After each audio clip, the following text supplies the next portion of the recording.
Комуналниот сектор се соочува со сериозни системски, финансиски и оперативни слабости, кои со години го кочат квалитетот на јавните услуги.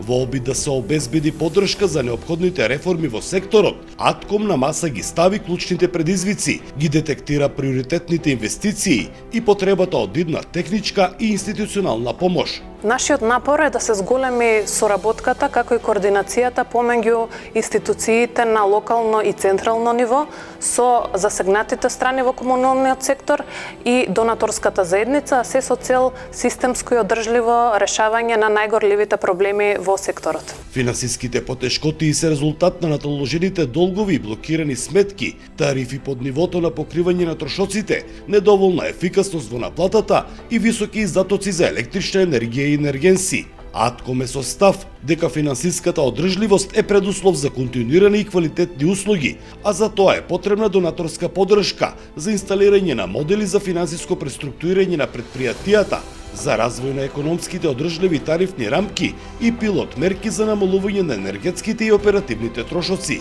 Секако потребна е и координација помеѓу институциите.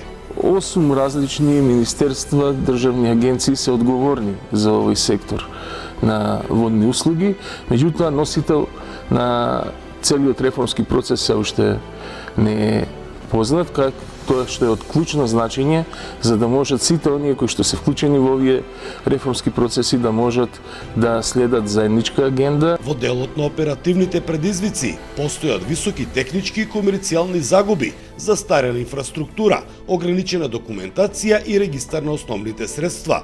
Европската директива налага следните 20 години во водниот сектор да бидат инвестирани 2 милиарди евра во инфраструктура, но инвестициите без правилно управување со средствата се неодржливи. Ќе бидат инвестирани во водоснабдителни системи, обновување на нови водоснабдителни системи, обновување на водоснабдителните системи, изградба на пречистителни станици и изградба на канализациони системи. Инвестицијата во човечкиот фактор, инвестицијата во знаењето, во технолошките иновации исто така треба да се смета како капитална инвестиција во овој сектор. Донаторските средства се потребни за финансирање на мали и средни капитални инвестиции, техничка помош за управување со инфраструктурата и јакнење на капацитетите на јавните комунални предпријатија.